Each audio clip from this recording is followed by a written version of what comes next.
पिछली कक्षा में हमने शब्द विचार भाग 1 में कुछ शब्दों के बारे में पढ़ा था। उसमें हम लोगों ने अर्थ की दृष्टि से सार्थक, निरर्थक, व्युत्पत्ति, रचना या बनावट की दृष्टि से रूढ़, यौगिक और योगरूढ़ शब्दों के बारे में पढ़ा था। आज हम लोग शब्दों के कुछ और भेदों के बारे में पढ़ेंगे।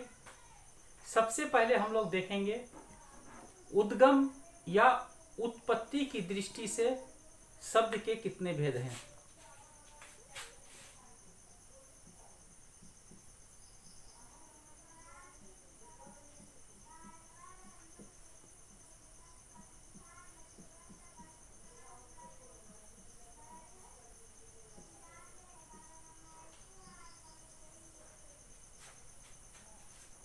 उद्गम या उत्पत्ति की दृष्टि से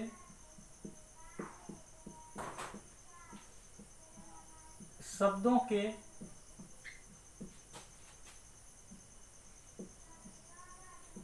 चार प्रकार होते हैं।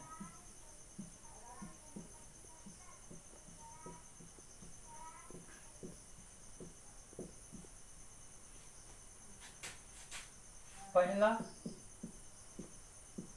तत्सम, दूसरा तद्भव,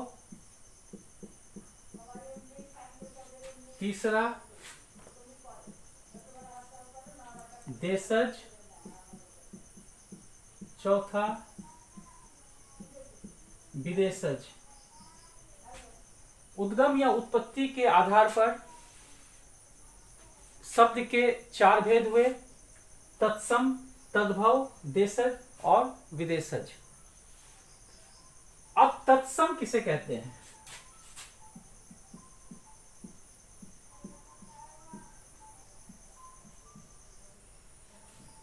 संस्कृत के वे मूल शब्द जिसका प्रयोग हम लोग हिंदी में हूबहू करते हैं, यानी ज्यों के त्यों करते हैं, उसे तत्सम कहते हैं। अर्थात तत्सम संस्कृत के वे शब्द हैं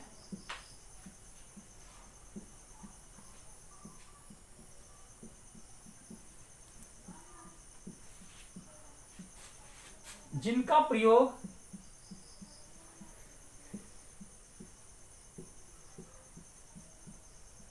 हिंदी में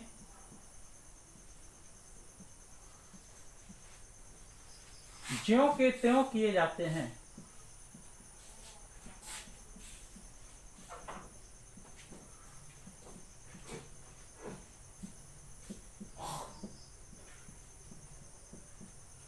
जैसे अग्नि, पुष्प,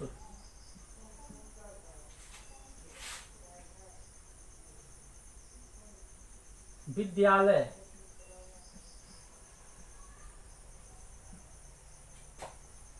ये शब्द जो है अग्नि, पुष्प, विद्यालय, और भी शब्द है वायु, चंद्र आदि, जो है इनका संस्कृत और हिंदी का एक ही रूप होता है। और ये संस्कृत के शब्द हैं और हिंदी में भी इन्हीं का प्रयोग किया जाता है, तो उसे हम तत्सम कहेंगे। दूसरा है तद्भव।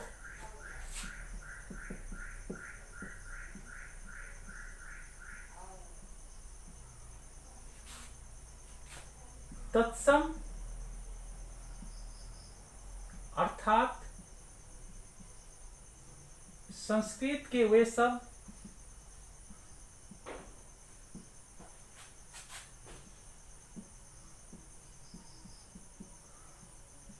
जिन्हें रूप परिवर्तन कर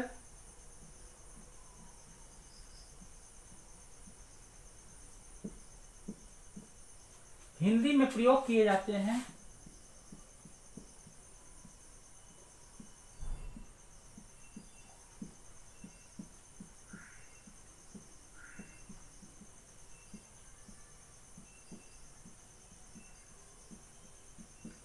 उन्हें तद्भव शब्द कहते हैं।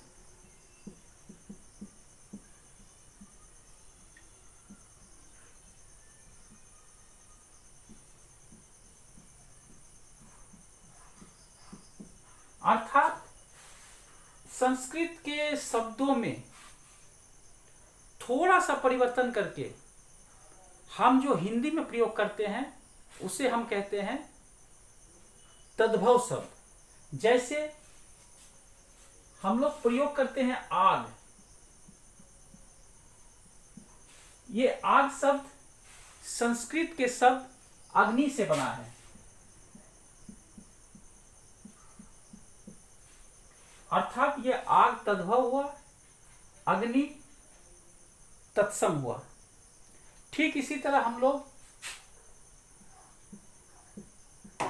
खेत, यह शब्द जो है क्षेत्र से बना है, जो कि तत्सम हुआ, यह तद्भव हुआ। इसके बाद हम लोग कहते हैं रात, रात का तत्सम शब्द हो गया रात्रि, यह तद्भव हुआ, यह तत्सम हुआ।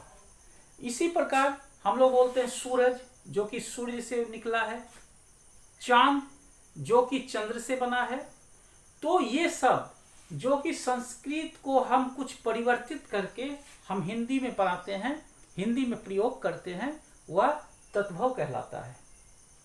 तीसरा देशज,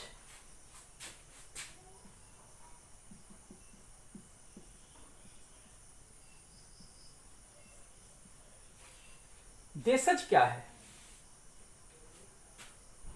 हमारा भाषा जो है वह हर भाषा का सम्मिश्रण है, हर तरह के उसमें हम लोग शब्द बोलते हैं।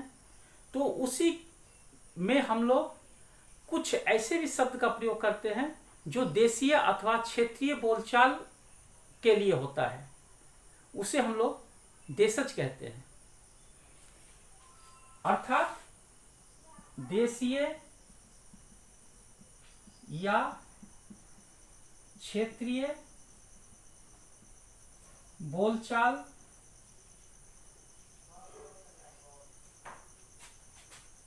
में प्रयोग किए गए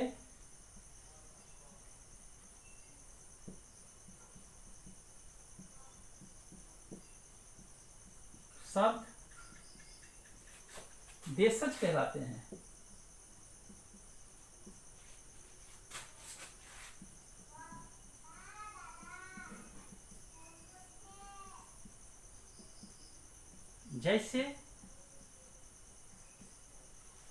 जैसे हम लोग कहते हैं पगड़ी, गाड़ी, थैला, कबड्डी, नानी, समोसा इत्यादि शब्द जो है यह देशज शब्द है। यह हमारे क्षेत्रीय भाषा में हम लोग इसका प्रयोग करते हैं।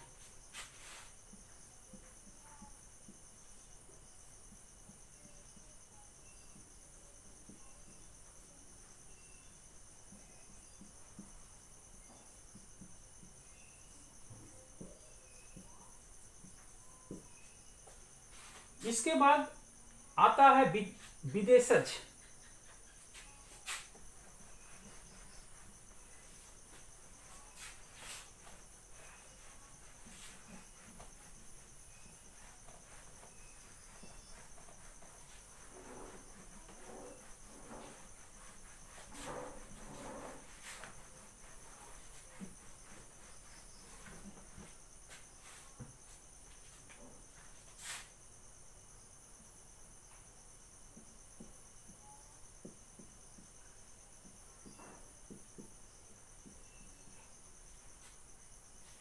जाने अनजाने में हम लोग बहुत से ऐसे सारे शब्दों का प्रयोग करते हैं जो विदेशी शब्द हैं, विदेशी भाषाओं से ली गई है। बहुत ऐसा शब्द है जो हम लोग न जानते हुए भी यह किस भाषा का शब्द है, हम उसको अपने दैनिक बोलचाल की भाषा में प्रयोग करते हैं। इनमें अंग्रेजी है, अरबी है, फारसी है, तुर्की है, पुर्तगाली है। अर्थात विदेशज वे शब्द हैं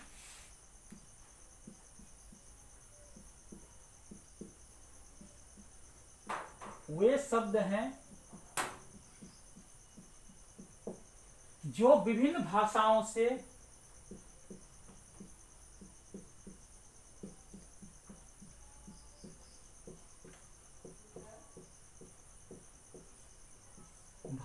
से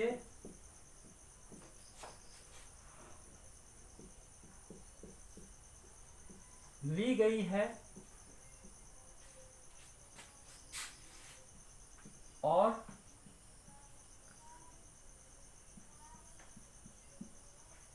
हिंदी में दैनिक जीवन में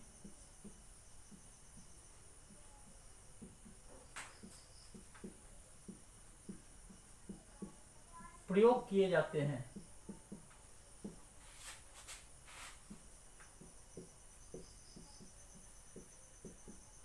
जैसे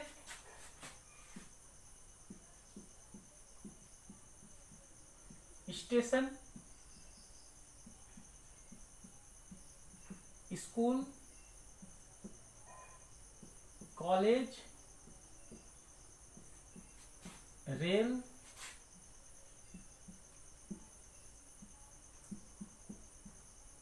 पुलिस,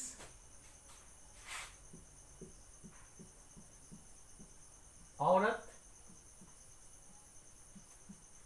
गुलाम, चश्मा आदि अनेक सारे शब्द हैं जो हम लोग अपने दैनिक जीवन में प्रयोग करते हैं।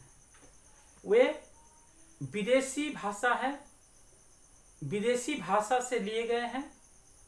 इनमें से खासकर अंग्रेजी, उर्दू यह बहुत ज़्यादा हम लोग प्रयोग करते हैं। अंग्रेजी में जैसे school, college, rail, police, station.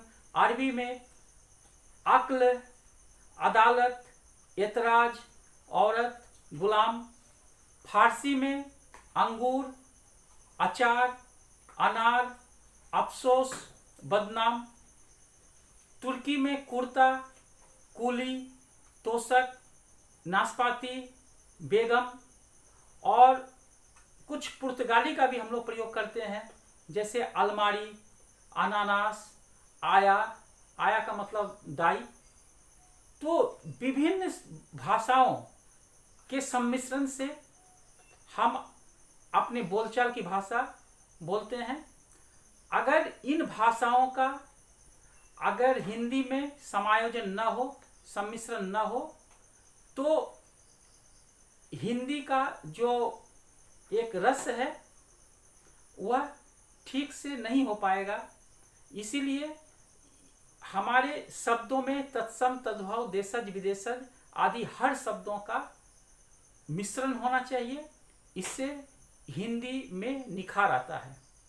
तो आज हम लोगों ने शब्द विचार में उद्गम और उत्पत्ति के दृष्टि से शब्दों के भेद पढ़े। आगे हम लोग फिर शब्द विचार भाग 3 लेकर उपस्थित होंगे। तब तक के लिए धन्यवाद।